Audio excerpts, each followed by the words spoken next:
Okay, we were with what? Some basic concept of chemistry. I have already teach you some basic things. कुछ दो topics तुम लोग का lab है, law of chemical combination और equivalent weight. ठीक है, ये दो टॉपिक लैब है. तो today I will teach you all the laws of chemical combination. Already I have told you कि जो एनसीईआरटी बुक्स है उसको आप बेसिक रख के, जो मेरा नोट्स है उसको फॉलो अप करो, more than enough. Let's begin with the law of chemical combination. NCERT का आपका ये बुक ओपन करना पेज. यहाँ पे पहला लॉ है तुम लोग का, लॉ ऑफ केमिकल कॉम्बिनेशन. ये पहला लॉ बोल रही हूँ, ये आपको पढ़ना है. इसमें कुछ बेसिक्स लॉज होंगे. सबसे पहला लॉ है तुम्हारा लॉ ऑफ कंजर्वेशन ऑफ मास. ठीक है, ये क्या है? लॉ है, लॉ पढ़ना है, बेसिक डेफिनेशन पढ़ना है, और उस पर बेस आप लोग को कुछ न्यूमेरिकल्स करने हैं. That's it. यही है बेसिक फंडा. तो let's begin with this first law. तो इसको नंबर 1 लिखती हूँ मैं, लॉ ऑफ कंजर्वेशन ऑफ मास. आप लोग को पता होगा 9-10 में पढ़ते आओगे कि mass can neither be created nor it can destroy, only it can be transform from one form to the another. आ गई है मैन हाई. चलो आ जाओ. तो ये आपका लॉ ऑफ कंजर्वेशन ऑफ मास होगा. तो यहाँ पे डेफिनेशन तो लिखा है, तुम्हें लॉ कैन लिखा है. फर्स्ट ऑफ ऑल यहाँ पे लिखा है कि साइंटिस्ट ने किया था. तो this law of conservation of mass was put forward by the scientist Antoine Lavoisier in 1789. First point ये मार्क कीजिएगा. ठीक है, इसने एक्सपेरिमेंट किया और कंक्लूड किया कि mass can neither be created nor destroy, only it can be transfer from one form to another, just like your law of mass of energy. तो यहाँ पे आप लोग ये करना, that matter can neither be created nor it can be destroy. ठीक है, this is law known as the law of conservation of mass. इसके बाद बहुत सारे एक्सपेरिमेंट डिराइव होंगे, जिसके बाद तुम्हारा डिफरेंट लॉज आएंगे. तो फर्स्ट ये जो है तुम्हारा लॉ ऑफ कंजर्वेशन ऑफ मास, इसमें सिर्फ 2 ही लाइन लिखा हुआ है आपका एनसीईआरटी में. इसमें कुछ और लाइन ऐड करो और कुछ न्यूमेरिकल्स ऐड करो. तो give heading law of conservation of mass.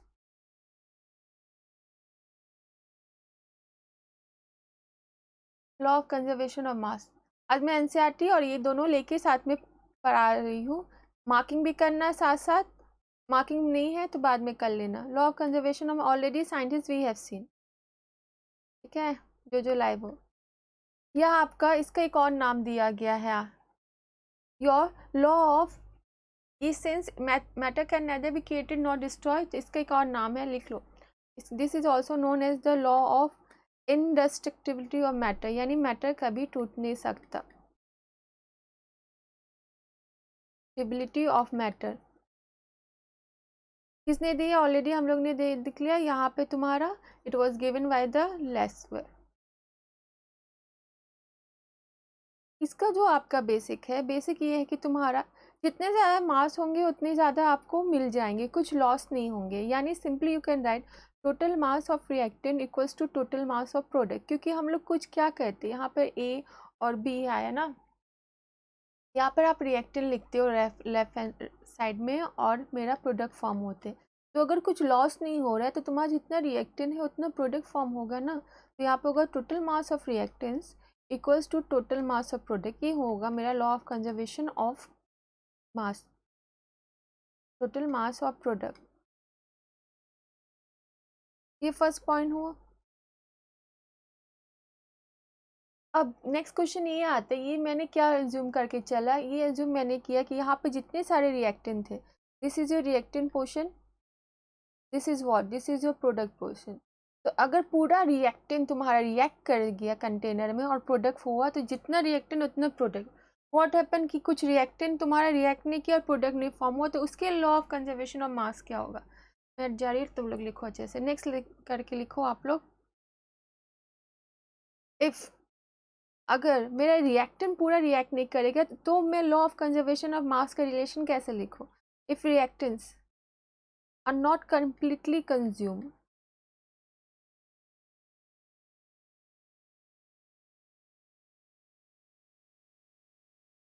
Then तुम्हारा जो ये रिलेशन है, देन ये जो आपका रिलेशन है कि total mass of reactant equals to total mass of product, यहाँ पर मेरा क्या होगा तुम्हारा, since it is not going to consume ना, तो तुम्हारा टोटल मास ऑफ रिएक्टेंट, ये तो लेफ्ट हैंड साइड जो है वही रहेगा,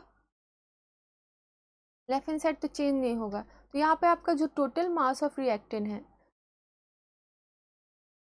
ये मेरा दो चीज़ के बराबर होगा। क्या? एक जो तुम्हारा ऑलरेडी इस रिएक्टेंट से प्रोडक्ट फॉर्म हुआ वो, प्लस कंटेनर में जो रिएक्टेंट अनरिएक्टेड है, it will be your total mass of product plus mass of unreacted reactant, है ना, मास ऑफ अनरिएक्टेड रिएक्टेड, जो रिएक्ट नहीं किए वो रिएक्टेंट्स। बेसिक समझो, अगर मेरा रिएक्टेंट प्रोडक्ट आपस में रिएक्ट कर गया तो कोई ही नहीं था, जितने रिएक्टेंट था उतना प्रोडक्ट मिलेगा। लेकिन कंटेनर में मेरा कुछ रिएक्टेंट है जो पूरा रिएक्ट नहीं किए, तो पूरा कंटेनर में तो रिएक्टेंट है मेरा राइट हैंड साइड में, यानी प्रोडक्ट की तरफ मेरा वो चीज़ होगा, यानी प्रोडक्ट भी फॉर्म होगा और जो रिएक्टेंट रिएक्ट नहीं किया वो भी फॉर्म होगा। ये आपका दो थिंग है जो आप लोग याद रखोगे। For example, I am teaching you with the help of example. कुछ प्रॉब्लम होगा, कमेंट्स देख रही हो, लेट मी नो। ओके, जैसे एग्जाम्पल ले रही हूँ मैं कुछ ऐसा जो पूरा रिएक्ट नहीं किया है।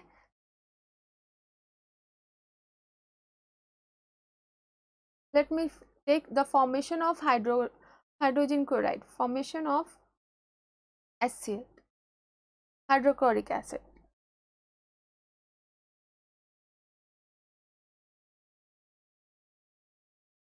ठीक है, तो इसमें जब मास बोली तो मैं मास मतलब क्या है गैस, मास मतलब तुम्हारा you will take the atomic mass of that element या एटम, एटॉमिक मास लेना है मुझे।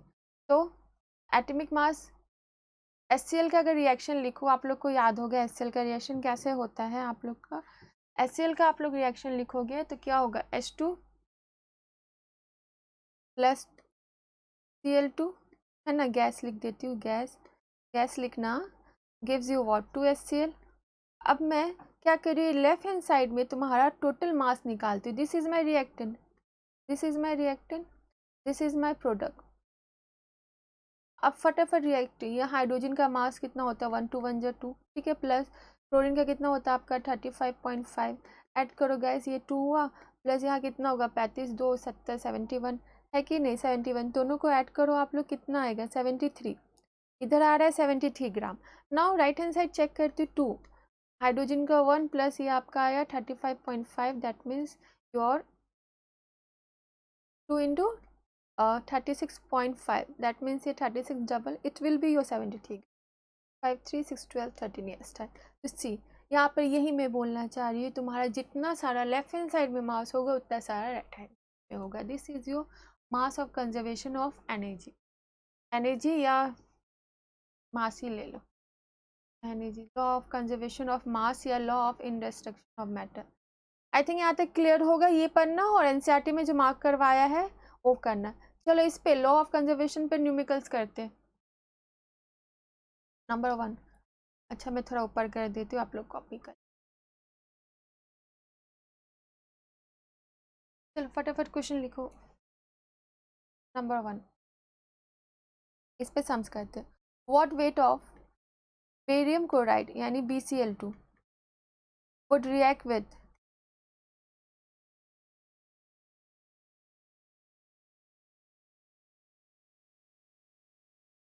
4.4 gram of sodium sulphate. Sodium sulphate का फॉर्मूला क्या होता है, Na2SO4। फॉर्मूला सिखाया था, सोडियम है और सल्फेट है, सोडियम सल्फेट। हाँ,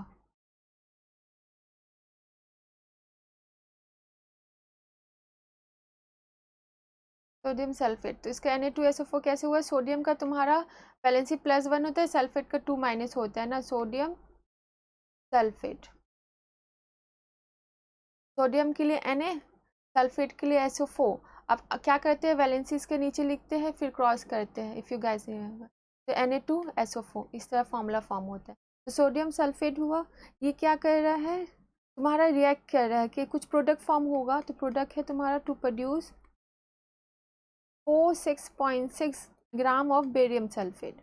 बेरियम सल्फेट, बेरियम हुआ, बेरियम का तुम्हारा 1 होता है, सल्फेट का 2, तो यहाँ पर होगा आपका बेरियम सल्फेट का फॉर्मूला BaSO4, दोनों 2 2 कैंसिल हो जाएगा।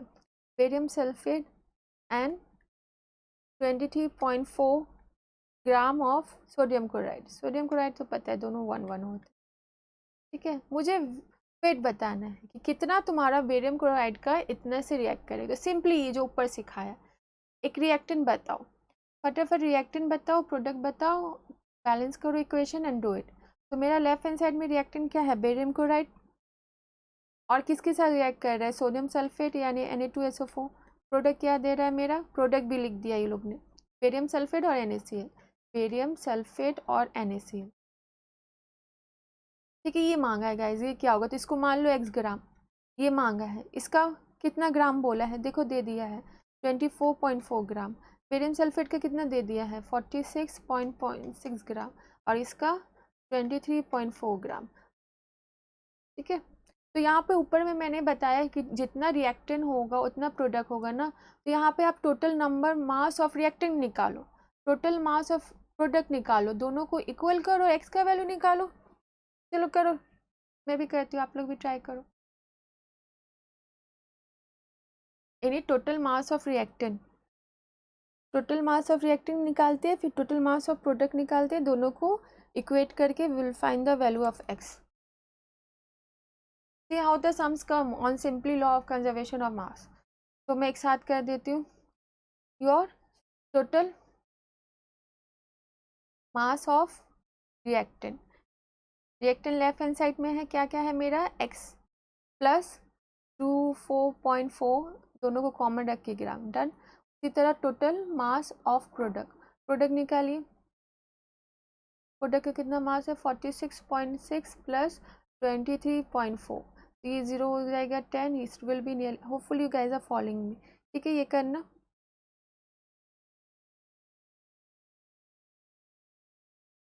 ऐड करके कर लो, कितना होगा पीछे से ऐड कर लो, ये 0 हुआ, कैरी ऑन 1 हुआ, ये भी आपका 10 हो जाएगा, है ना, 3 3 9 1 10, कैरी ऑन 1 होगा 4, और 1 हाथ में था 5 7, यानी 70 ग्राम, 70 ग्राम। अब now according to the law of conservation of mass, write down.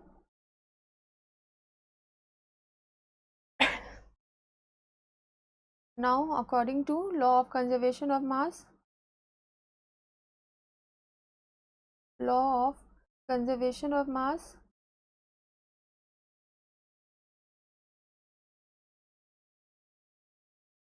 total mass of reactant लिखना, total mass of reactant equal to total mass of product।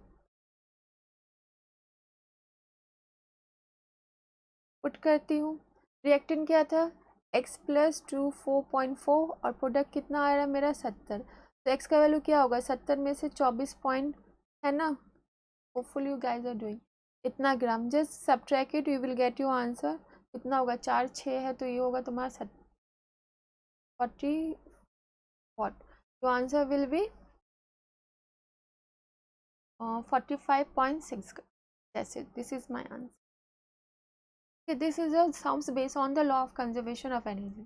ठीक है, ये क्या है, तुम्हारा लैजो ने दिया था, बोला था जितना रिएक्टेंट होगा उतना प्रोडक्ट फॉर्म होगा। अगर पूरा रिएक्टेंट रिएक्ट नहीं कर रहा है तो कंटेनर में तुम्हारा जो राइट हैंड साइड में होगा वो तुम्हारा टोटल मास ऑफ प्रोडक्ट होगा as well as the total mass of unreactant reactant होगा। ओके, उस पर सम्स मैंने करवा दी। नेक्स्ट लॉ देखते हैं क्या है, लेट्स मूव ऑन नेक्स्ट। ये आपका इस पे था। नेक्स्ट है आपका law of definite proportion, second law.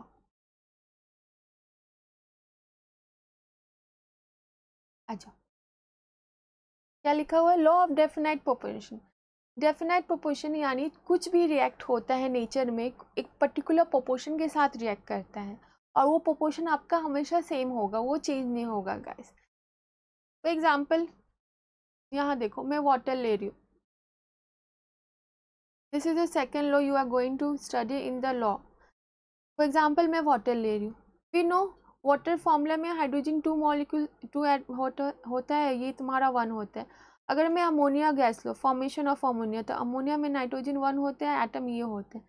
ठीक है, तो एक प्रोपोर्शन में ही तुम्हारा हमेशा रिएक्ट करता है। तो this was given by the French scientist known as Joseph Proust. Remember the name of the scientist, the statement and the sums. क्या बोले, compound always can exactly the same proportion of elements by weight. क्या है इसने तुम्हारा प्रोस्टन में 2 experiment किया, एक natural किया, एक तुम्हारा सिंथेटिक किया। नेचुरल में तुम्हारा उसने कॉपर लिया, कार्बन और ऑक्सीजन का कुछ नेचुरल समथिंग लिया।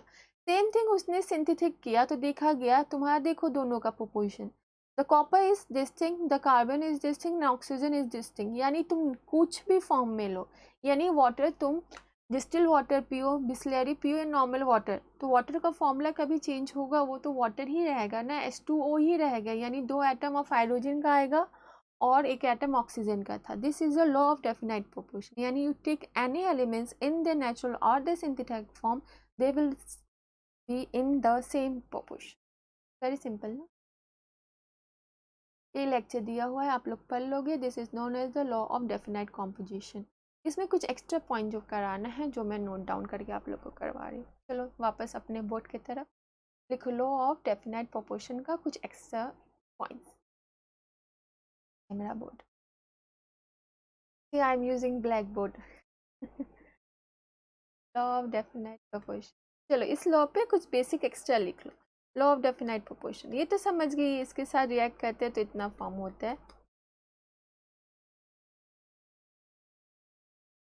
बेसिक में कुछ एग्जांपल्स आप लोग याद रखोगे।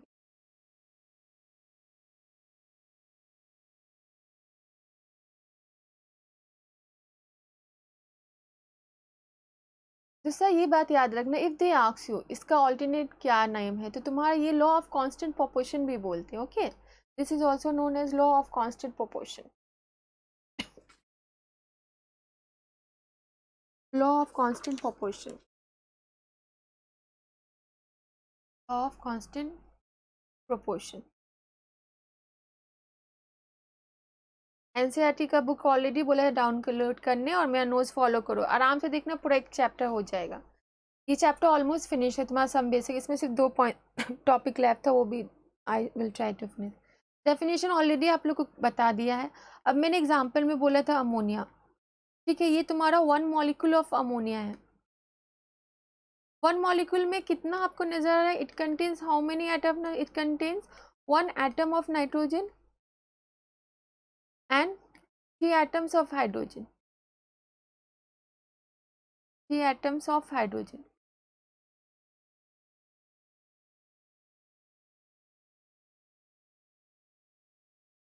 ये हमेशा ही कंटेन करेगा, इसको आप कभी चेंज नहीं कर सकते, है कि नहीं। ये कोई भी हो तुम्हारा ammonia, it is present in your industry, it is present in your any form, the formula will this.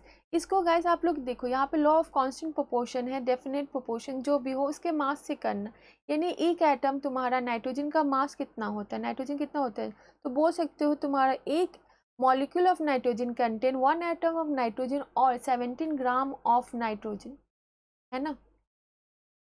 Atomic mass 17 होता है ना, और ऑक्सीजन का कितना लिखूंगी, एक का एटॉमिक मास 1 होता है, तो 3 का कितना होगा 3, यानी 3 ग्राम ऑफ हाइड्रोजन।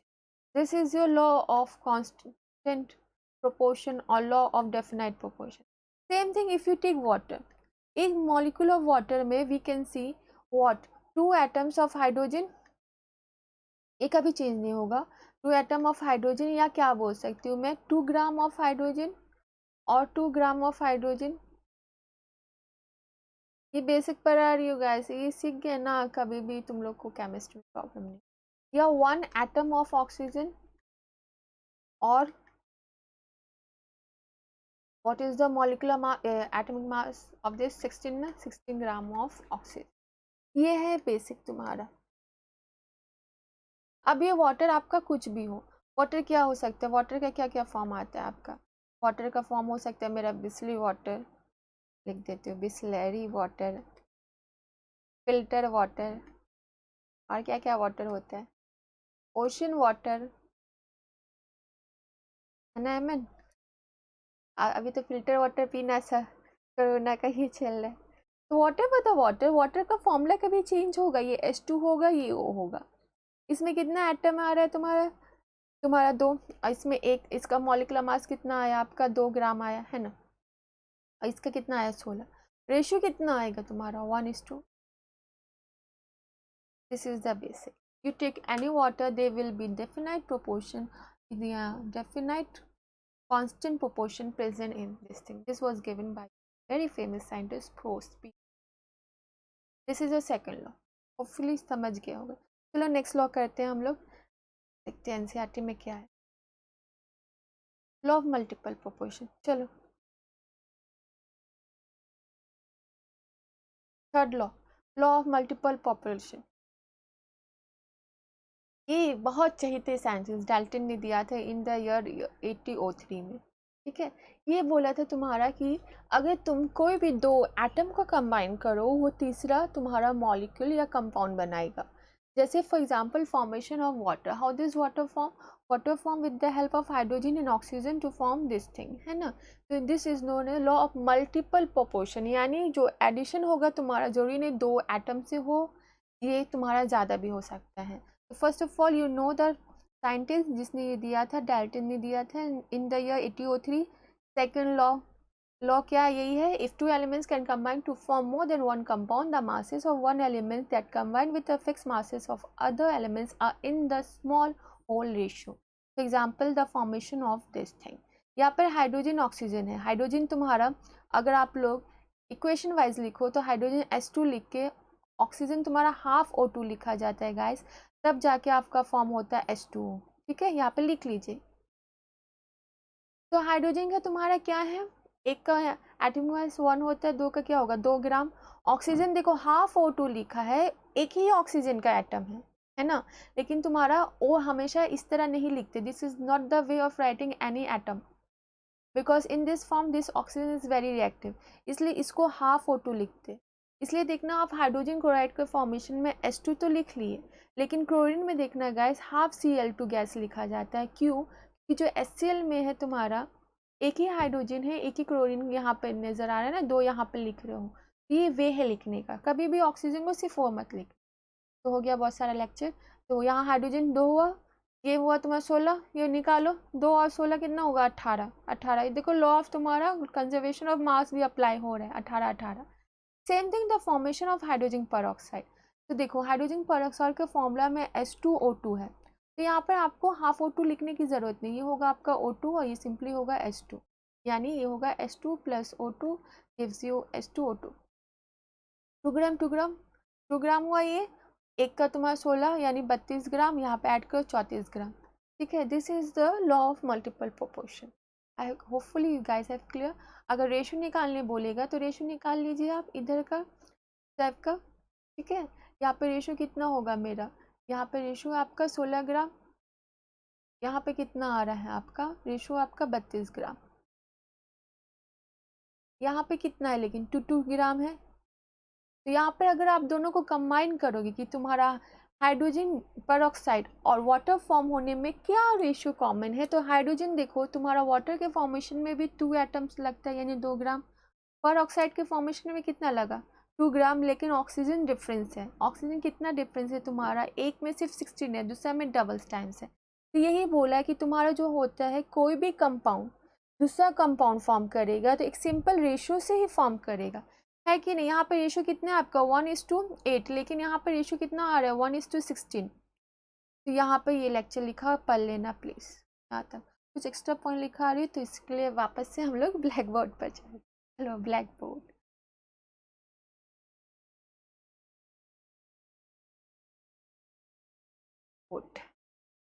डेल्टन ने दिया था, Dalton is my favourite scientist, बचपन में डेल्टन पढ़ती थी, अच्छा लगता था, जल्दी याद हो जाता था डेल्टन का थ्योरी, इसीलिए।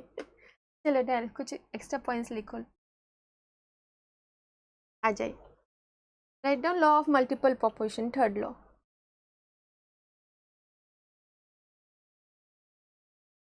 Of multiple proportion.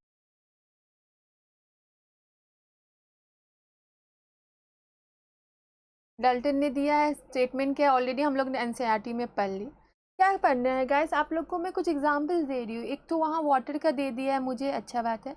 एक मैं एग्जांपल दे रही हूँ तुम्हारा फॉर्मेशन ऑफ नाइट्रोजन ऑक्साइड, यानी जब तुम नाइट्रोजन और ऑक्सीजन को कंबाइन करोगे तो क्या क्या डिफरेंट प्रोपोर्शन मिल सकता है मुझे। जैसे मैंने वाटर हाइड्रोजन और ऑक्सीजन को कंबाइन किया तो वाटर मिला और पेरोक्साइड मिला, फिर मैंने कंपेयर किया। तो यहाँ देखो, यहाँ मैं नाइट्रोजन को जब मैं कंबाइन करूँगी ठीक है, सिंपली आप ऑक्सीजन के साथ कंबाइन करो तो फॉर्म क्या कर रहा है, नाइट्रोजन ऑक्साइड। देखते जाओ क्या क्या फॉर्म कर रहे हैं, ABCD करके लिख रहे हैं। और क्या फॉर्म कर सकते हैं, what are the different oxide that can be form with the nitrogen oxygen, let's check it out. ये हुआ, तुम्हारा नाम भी लिख देती हूँ, यहाँ पे लिख देती हूँ, नाइट्रोजन ऑक्साइड, नाइट्रोजन ऑक्साइड बोल रही हूँ, नाइट्रिक ऑक्साइड। ठीक है, ये क्या हो सकता है, ये दो एटम हो नाइट्रोजन का और ये आपका सिंगल हो, ये दोनों आपका कंबाइन करके फॉर्म करेगा what, it will form your nitrous oxide N2O। तो इसका नाम है आपका नाइट्रस ऑक्साइड। और क्या फॉर्म्स है, ये दो है, ये मान लो आपका तीन है, ये फॉर्म होगा N2O3। इसका नाम क्या होगा, नाइट्रोजन, N2 मतलब नाइट्रोजन, हाँ, नाइट्रोजन, O3 मीन्स थ्री है, O3 तीन है ना, तो ट्राई लिख दो, ट्राई ऑक्साइड। और क्या फॉर्म हो सकता है तुम्हारा, N2 है, इसके साथ O4 भी पाया गया है तुम्हारे नेचर में, N2O4 यानी नाइट्रोजन टेट्राऑक्साइड, नाइट्रोजन टेट्राऑक्साइड। देखो सिर्फ नाइट्रोजन ऑक्सीजन से कितने सारे तुम्हारे मल्टीपल प्रोपोर्शन में मिल रहे हैं, नाइट्रोजन पेंटाऑक्साइड, और सॉरी टेट्रा है ये, टेट्राऑक्साइड, टेट्राऑक्साइड। उसी तरह मूव ऑन, यहाँ पे N2O5 भी होता है तुम्हारा, पढ़ोगे इनऑर्गेनिक केमिस्ट्री में, O5 इसको बोलते हैं nitrogen pentoxide, N2O5, this is your nitrogen penta, 5 oxygen है इसलिए पेंटाऑक्साइड। अब सबका मैं क्या करती हूँ, नाइट्रोजन और ऑक्सीजन का वेट निकालती हूँ, यहाँ पे आ जाती हूँ, मैं शिफ्ट कर देती हूँ, नाइट्रोजन और ऑक्सीजन का मैं एक करके वेट निकालती हूँ। चलो पहले है NO, इसका नाइट्रोजन और ऑक्सीजन लिखो, कितना है गैस, यहाँ पे नाइट्रोजन एक है, देखो स्क्रीन में ध्यान से, एक नाइट्रोजन एक ऑक्सीजन, कितना होता है वेट एक नाइट्रोजन का, 14 होता है ना, ऑक्सीजन का एक वेट कितना होता है, 16, लिख दिया, वेरी फाइन, कम बैक। अब यहाँ गैस तुम्हारा N2O2 है, तो क्या है, नाइट्रोजन दो ना, तो दो से इंटू करो कितना होगा, 28, ऑक्सीजन एक ही है, 16 लिखो, फिर इसका लिखो इंटू 2 तो 28 होगा, 3 है ना, या टेट्रा है ये, 3 है, तो 348 होगा। लाइकवाइज यू राइट डाउन 28, ये कितना हो जाएगा 64 ना, और ये 28, और ये होगा आपका 80। देखो मैंने सबका लिखा, नाइट्रोजन भी लिखा, ऑक्सीजन भी लिखा। तुम्हारा मेन यहाँ से शुरू हो रहा है, ये कितना टाइम्स है, 2 टाइम्स, ये इसका इससे कंपेयर करना बेसिक से, हाँ पहला वाला, फिर ये इसका कितना टाइम्स है, 1,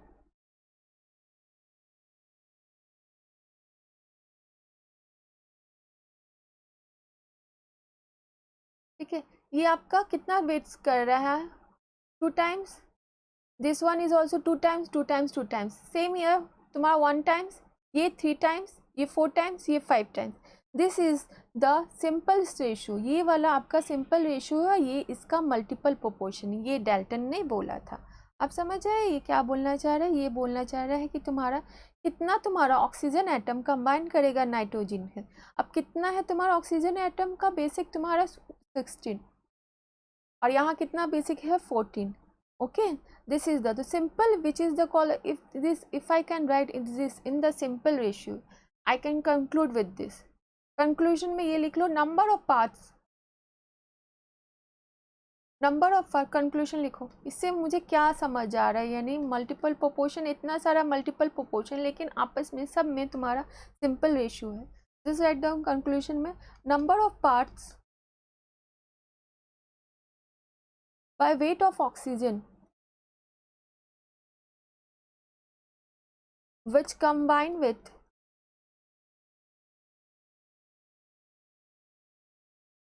कितना नाइट्रोजन है शुरू में तुम्हारा, 14 ना, 14 parts by weight of nitrogen from the above, ऊपर जो है उससे, फ्रॉम दी अबव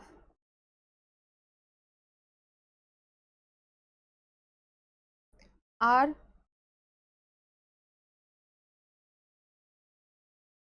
कितना कितना आ रहा है मेरा, चेक इट आउट, 14, 28, 28, 28, ऑक्सीजन कितना बढ़ रहा है आपका, 16 16 है, फिर ये तुम्हारा कितना डिफरेंस है, 16 64 64 80, करो difference. If you see the difference it will B, you simply calculate कर लेना, 8 आएगा, फिर ये डबल हो रहा है 16, फिर ये इसका दुगना 24 हो रहा है, फिर 32 हो रहा है, फिर ये हो रहा है आपका 40 के बराबर रिस्पेक्टिवली। ओके, तो ratio will be, therefore ratio will be, ratio निकालो नाइट्रोजन का, ऑक्सीजन इतना उसके हिसाब से कैलकुलेट किया मैंने, ये होगा रेशियो तुम्हारा 1:2:2:3:4:5, which is a simplest ratio, which is a simple ratio, जो मेरा डेल्टन ने बोला है। ठीक है, ये 18 16 24 40 मैंने कंपेयर किया है गैस तुम्हारा, कि कितना तुम्हारा ऑक्सीजन तुम्हारा 14 पार्ट ऑफ, कितना मेरा ऑक्सीजन 14 पार्ट ऑफ नाइट्रोजन से कर रहा है, तो मैंने रेशियो निकाल निकाल के यहाँ पे कंपेयर किया है। ओके, कुछ ये नहीं है, देख लेना ये देखो कितना टाइम्स हो रहा है, 2 टाइम्स हो रहा है ना, यहाँ पे 2 टाइम्स हो रहा है, फिर यहाँ पे हो रहा है 3 टाइम्स, 4 टाइम्स, 5 टाइम्स, टाइम्स है, 2 टाइम्स, 3 टाइम्स, 4 टाइम्स, इस तरह कर करके मैंने किया है। ठीक है, फिर भी कर दे रही हूँ, कन्फ्यूजन है, यहाँ काटो गाइस, कितना आ रहा है तुम्हारा, 2 से काटोगे 7:8, सिंपल रेशो निकालो ऊपर का, कितना आएगा 7:8। ठीक है, इसलिए पहला वाला 8 लिया। ओके, फिर इसका कितना मल्टीपल आ रहा है, ये 8 का इंटू 2 करोगे तो आएगा ना, देखो किसी को कन्फ्यूजन होगा, मैं कर ही देती हूँ। सिंपल रेशो निकालो ऊपर का, अब कंपेयर करो ऑक्सीजन कितना चाहिए नाइट्रोजन को, यहाँ 2 गुना इससे, फिर ये कितना गुना है इसका 8 का, तुम्हारा करते हो 3 4 5 है ना, 3 4 5, this is the simple ratio, 1:2:3:4, hopefully this will be clear। चलो नेक्स्ट देखते हैं कौन सा लॉ आता है, दिस इज, इसलिए नाम है law of multiple proportion, you have the simple ratio, वो आपस में रिएक्ट करेगा तुम्हारा मल्टीपल्स हो के। ठीक है, यहाँ पे तुम्हारा क्या था कि ऑक्सीजन निकालना था, तो मैंने इसको सिंपल रेशियो किया, तो ये तुम्हारा 8 16 2 टाइम्स आ रहा है। ओके, लाइकवाइज 4 तुम्हारा यहाँ पे देख के we have done this, come next move on. Next क्या है मेरा, Gay Lussac's law of gases volume.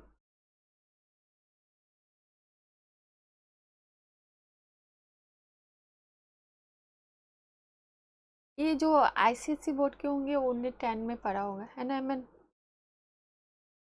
गैलोसिस law of gases volume, simply you take any example, यह है एग्जांपल, यहाँ पे जो रिएक्टेंट्स है कंबाइन करेगा तुम्हारा जो प्रोडक्ट फॉर्म करने के लिए, तो उसको जो बैलेंस होता है, यहाँ देखो, यहाँ जो रिएक्टेंट है फॉर्म किया तुम्हारा वाटर, तो कुछ बैलेंसिंग में फॉर्म किया, यानी 100 millilitre of hydrogen react with the 50 millilitre of oxygen to form 100 millilitre of this thing, तो ये आपस में ना एक रेशियो बियर करेगा, सिंपली रेशियो क्या है यहाँ पर, रेशियो तुम्हारा हाइड्रोजन ऑक्सीजन का निकालो, 100 0 0 कट्टा 2:1, तो this is the your Gay Lussac's law. सारा साइंटिस्ट ने ना एक ही बात बोला, किसी ने गैस के ऊपर काम किया, किसी ने तुम्हारा सॉलिड के ऊपर काम किया। फर्स्ट ऑफ ऑल इसका मैं और अच्छा एग्जांपल दे रही हूँ बोर्ड पे। First of all you remember the Gay Lussac's law, किस साइंटिस्ट ने किया था, नाम उस तुम्हारा ये साइंटिस्ट पे ही लिखा हुआ है, that is you in the year Gay Lussac's law in the year 1808। Okay, then statement भी एनसीईआरटी से पढ़ लो, अच्छा खासा लिखा हुआ है, please read here till here. अच्छा, यहाँ पे एक कंडीशन यहाँ याद रखना, at the same temperature and pressure, अगर ये मेंशन नहीं करोगे गैलोसिस लॉ रॉन्ग हो जाएगा। ठीक है, यानी तुम्हारा जो रिएक्टेंट से जो प्रोडक्ट फॉर्म होगा, the reactant and the product will be a simple ratio with each other at your same temperature and pressure. चलो ये मैं सम्स करके बताती हूँ।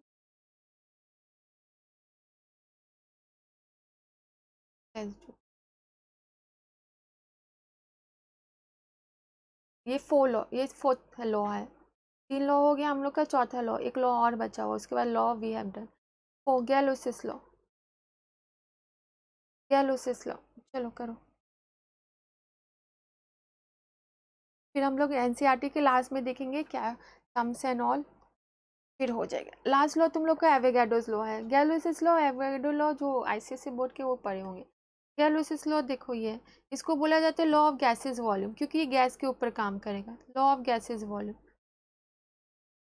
देख लो, law of gases volume law already definition आप लोग का है। अब देखो इसका ये क्या मतलब था, मैं सिंपली गैस ले रही हूँ, हाइड्रोक्लोरिक एसिड, ये कैसे फॉर्म हुआ था, हाइड्रोजन गैस क्लोरीन गैस आपस में रिएक्ट करके आपका हाइड्रोजन दिया था, वेरी फाइन। अब देखो यहाँ पे जो छिपा होता है गैस, ये बताता है कितना मोल्स तुम्हारा रिएक्ट करता है, कितना वॉल्यूम रिएक्ट करता है, ठीक है। यहाँ पे तुम्हारा 1 छिपा हुआ, हम लोग दिखाते नहीं है। तो यहाँ पे आपका कितना वॉल्यूम छिपा हुआ है, 1 वॉल्यूम। यहाँ पे कितना है, 1 वॉल्यूम, और यहाँ पे तो लिखा हुआ है 2 volume.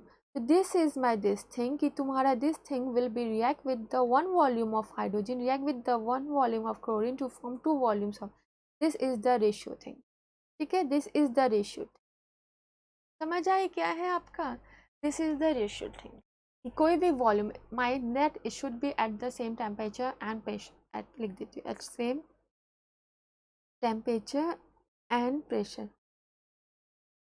This is the Gay Lussac's. और हमेशा बैलेंस करना, इसमें तुम्हारा कंपलसरी है, दिस इक्वेशन में सम्स में बैलेंस करना, बैलेंसिंग। बैलेंस इक्वेशन होगा तभी तुम्हें जाके करेक्ट नंबर ऑफ मोल्स या वॉल्यूम पता चलेगा। अगर बैलेंस में रॉन्ग हुआ तुम्हारा, वहीं पे examiner they will check the equation, if is balance then the sum will be check. अगर तुम्हारा इक्वेशन में बैलेंसिंग ही रॉन्ग है, एग्जामिनर और कुछ देखेगा ना, वहीं पे गुल्ला बैठा देगा आप लोग का, 0 रसगुल्ला। नाम नहीं लूंगी, रमजान चल रहा है, आ जाओ। एग्जाम्पल एक और करती हूँ, formation of ammonia.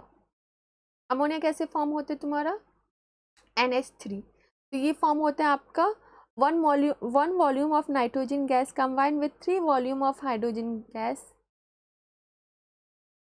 To form my 2 volume of. तो यहाँ से मैं according to Gay Lussac's law, my volume will be 1 volume of nitrogen react with the 3 volume of hydrogen to form my 2 volume of ammonia. Simplest ratio will be what, 1:3:2, ठीक है। ये Gay Lussac's law. Let's do the numericals of this. क्या, balance equation, balance equation नहीं होगा भूल जाओ। चलो sums करते, लिखो क्वेश्चंस लिखो, हाइड्रोजन क्लोराइड पे करो कि for the gases reaction of formation of hydrogen chloride, यानी मैं ये इक्वेशन दे रही हूँ आप लोग को,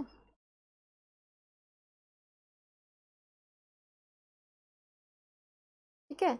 इसमें अगर बोलूँगी if 40 millilitre of hydrogen chloride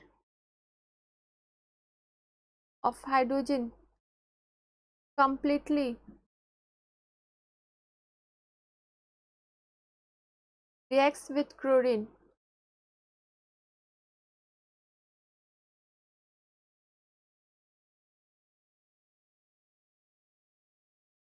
ठीक है। क्वेश्चन होगा फिर तुम्हारा, मेरा बता दिया कि 40 मिलीलीटर हाइड्रोजन, तो यहाँ फाइंड करना होगा तुम लोग को कि कितना तुमने हाइड्रोजन लिया है, कितना हाइड्रोजन क्लोराइड फॉर्म हुआ।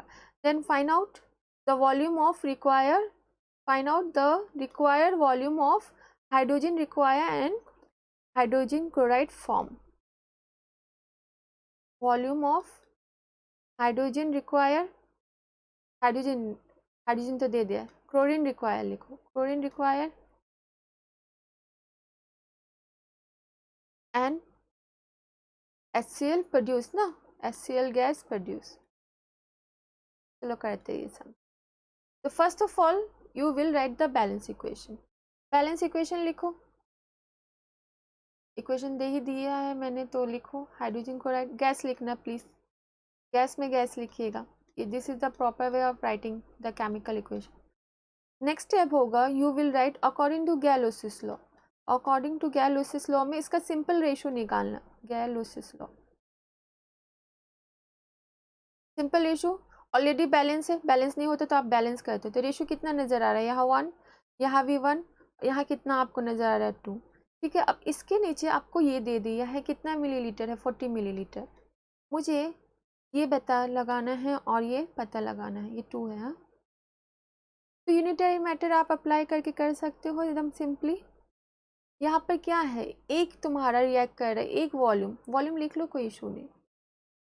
ठीक है, अब ये वॉल्यूम का कुछ यूनिट होगा ना, तो आप यहाँ यूनिट यहाँ से ही देख लो।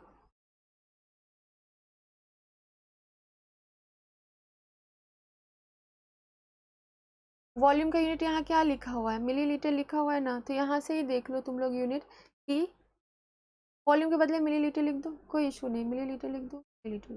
What you are saying, 1 milliliter react with 1 milliliter of chlorine to form 2 milliliter of iodic chloride. तो what you will get, कितना तुम्हारा millilitre of chlorine, very simple, तुम्हारा 1 millilitre of hydrogen reacts with 1 milliliter of chlorine, है ना,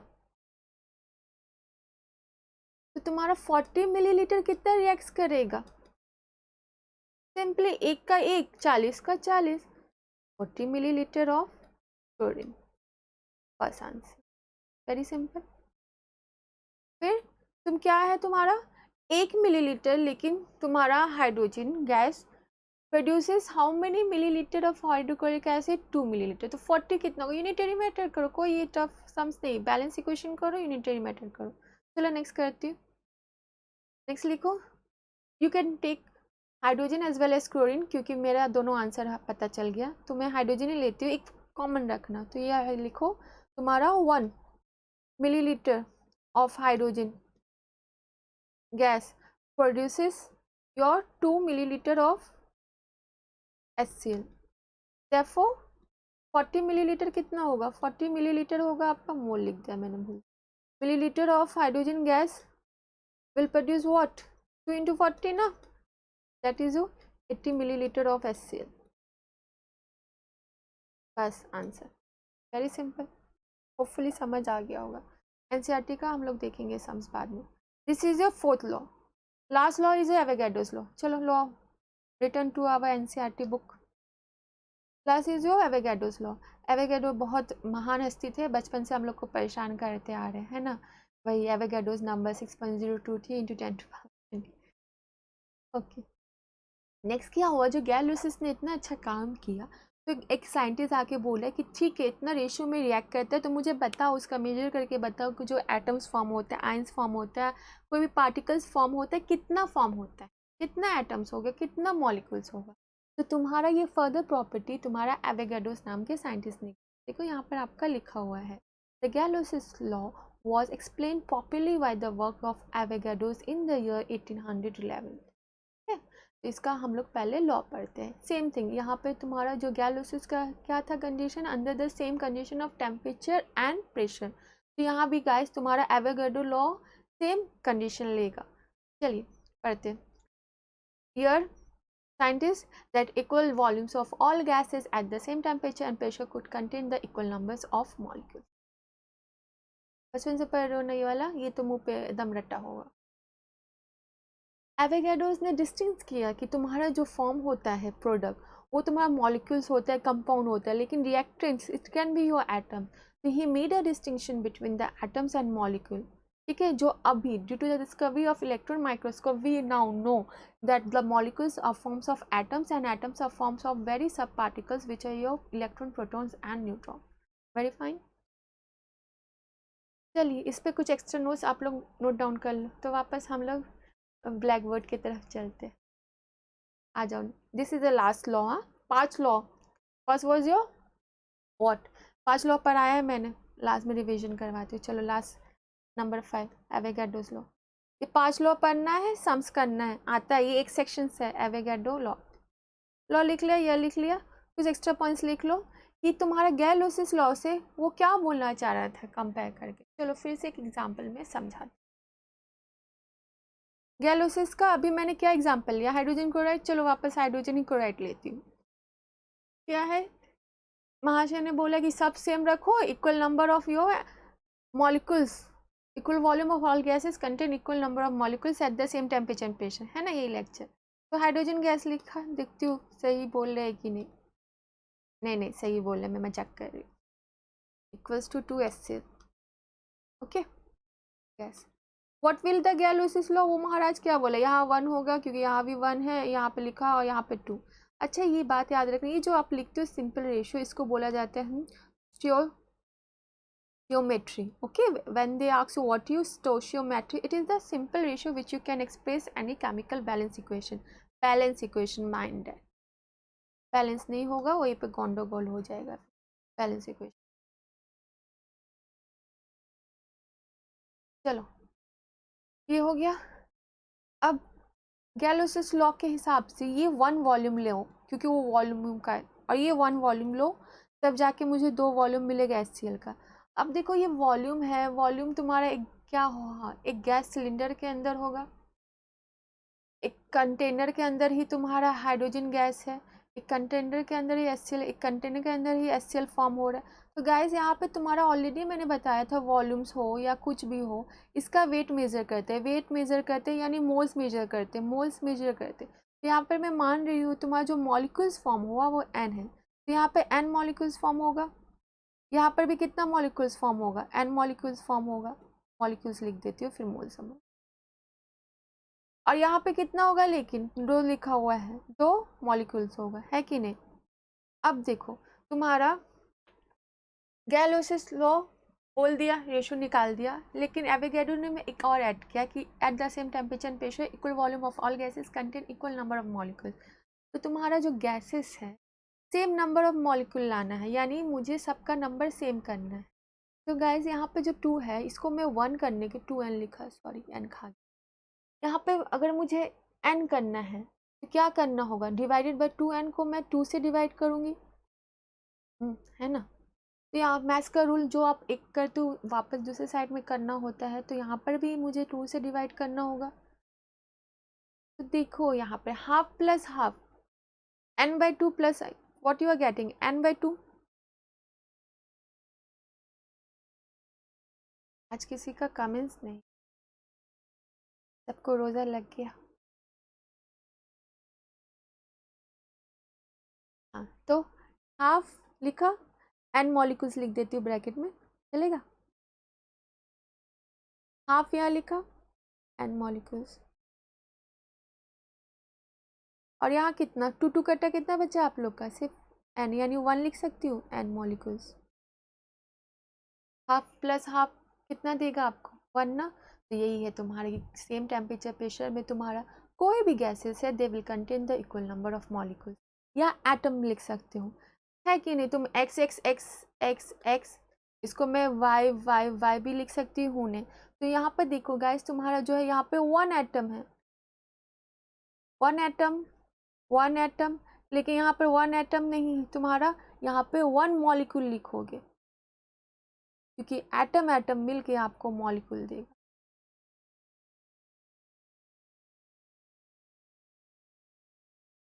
देखो this is correct, this is your right statement, यानी half molecule will combine to form your 1 molecule. Half molecule तो कुछ होता नहीं है, हाफ मॉलिक्यूल क्यों लिया मैंने, क्योंकि यहाँ पर हाइड्रोजन H2 था, यहाँ पे 2 हाइड्रोजन था, है ना।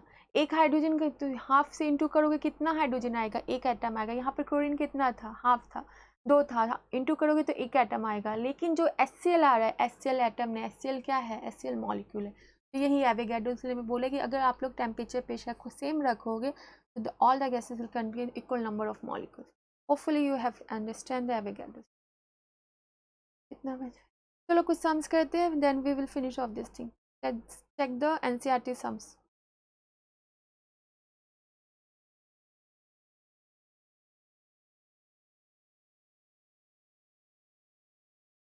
के बाद में पढ़ाऊंगी न्यूमेरिकल्स कर।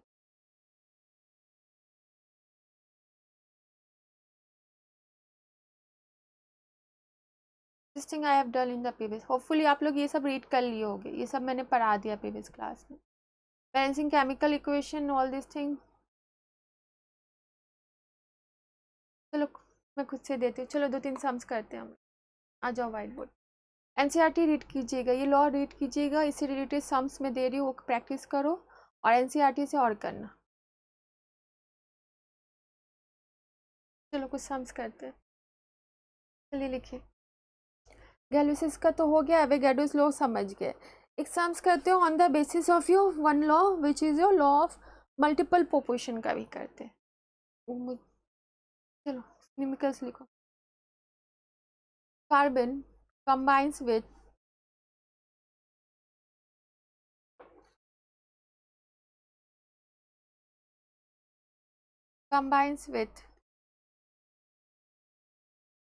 हाइड्रोजन। ठीक है, दो एटम लिए, एक कार्बन लिया एक हाइड्रोजन लिया। इन मान लो ए कॉमा बी कॉमा सी, ठीक है, यानी ये नंबर लिख दिया है। जैसे नाइट्रोजन मल्टीपल प्रोपोर्शन बताया था, नाइट्रोजन ऑक्सीजन से रिएक्ट करता है, कभी ये एक है कभी ये एक है, फिर ये दो है ये तीन है, फिर ये दो है ये चार है पांच, उसी तरह मैं नंबर दे दी, मुझे नहीं पता ये क्या है। ठीक है, अब बता रही हूँ the percentage of hydrogen in A B C, A B and C, ये दे दे, ये कितना प्रोपोर्शन, ये है आपका 25, 14.3 एंड 7.7 रिस्पेक्टिवली। नेक्स्ट क्वेश्चन होगा तुम्हारा, जो ये 5 लॉ मैंने पढ़ाया उसमें से ये कौन सा लॉ एप्लीकेबल होगा। ऑलरेडी मैंने एक्सप्लेनेशन में बता दिया। Which law of chemical equation is illustrated in this example. Check करूंगी फिर बताऊंगी जो 5 लॉ पढ़ा ये कौन सा एग्जाम्पल दिया हुआ है, इज गिवन ओवर। ठीक है, ट्राई करो, बताओ 5 लॉ जो पढ़ा है आप लोग ने वो कौन सा लॉ से ये आपका होगा।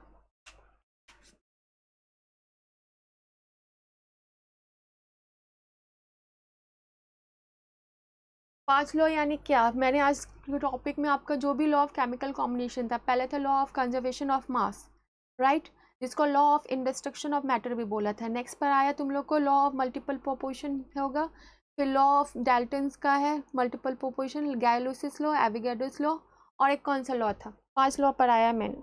चेक करो कौन सा लॉ ये वैलिड हो रहा है आपका इस पे। हाँ, law of definite proportion, check करो कौन सा लॉ वैलिड होगा। गैलोसिस लॉ होगा, या लॉ ऑफ डेफिनाइट प्रोपोर्शन आ रहा है, या लॉ ऑफ मल्टीपल प्रोपोर्शन आ रहा है, लॉ ऑफ कंजर्वेशन मास है, या Avogadro's law, which law is over there. चलो मैं भी करती हूँ साथ साथ, अब टाइम होने वाला है। Okay, let me right the elements first. क्या क्या एलिमेंट्स गिवन है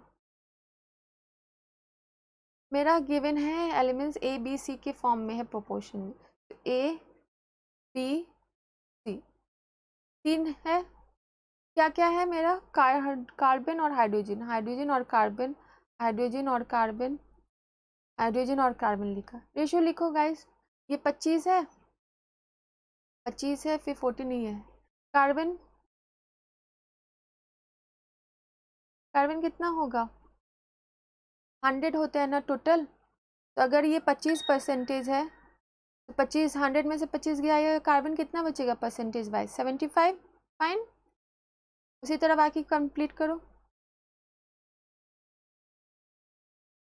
फिर क्या है इसमें, बी में हाइड्रोजन है तुम्हारा 14.3, 100 से माइनस कीजिए कितना आएगा, कार्बन के लिए कितना बचेगा तुम्हारा, 18 क्यों लिखे आएगा, 85 समथिंग, पुट इट हियर, 85.7।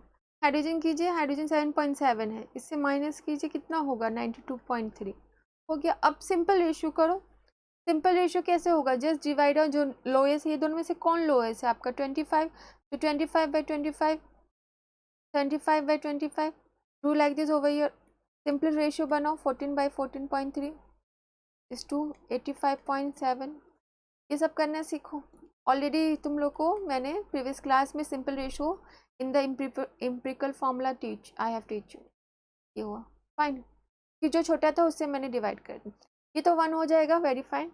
ये कितना होगा गाइस, 3 होगा, ये तो 1 होगा, ये होगा आपका नियरली 6 होगा, ये होगा 1, ये नियरली 12 होगा। ठीक है, ये क्या आ रहा है, ये वेरी कर रहा है कि नहीं, हाइड्रोजन सेम है, वेरी क्या कर रहा है आपका कार्बन। मुझे ये यहाँ पे तुम्हारा एक चीज़ कांस्टेंट है और मैं उसका मल्टीपल ले रही हूँ, ये 3 6 गुना, ये 3 4 गुना, है कि नहीं। मल्टीपल प्रोपोर्शन देखो, ये तुम्हारा रेशियो ऑफ कार्बन कितना आ रहा है, ratio of carbon in compound ABC, A, B, and C, कितना आ रहा है गाइस, 3। ये तो 1 1 1 है, हाइड्रोजन हटा दीजिए, 3 6 12, कितना टाइम से ये 1 2 4। तो ऐसा कहाँ पे सिखाया था मैंने कि जहाँ पे एक कांस्टेंट होता है उसके बाद उसका मल्टीपल होता है, 3 2 जा 3 4 जा। ये मैंने तुम लोग को नाइट्रोजन में एग्जाम्पल में बताया था, in the case of law of multiple proportion. तो this sum was your answer is the law of multiple proportion का ये मेरा न्यूमेरिक। क्वेश्चन ऐसे ही आएंगे, they will gives you something, you have to find out. Gay Lussac's law दिया तो very fine, equation बनाना, बैलेंस इक्वेशन बनाना, उसका नीचे वॉल्यूम निकालना, तो सिंपल रेशियो निकालना, शो कर देना। यहाँ पर मेरा ये आया, होपफुली या law of multiple proportion. Good good, ठीक है। एनसीईआरटी का बुक रीडिंग करना है, we have done with the law. सिर्फ एक टॉपिक बाकी है तुम्हारा, some basic concept of chemistry, that is your equivalent weight. Otherwise we have done all the topics. Please read the book thoroughly. Next day मैं I will finish that topic और कुछ और sums करेंगे। We will finish with the first chapter. Bye, see you next class, take care.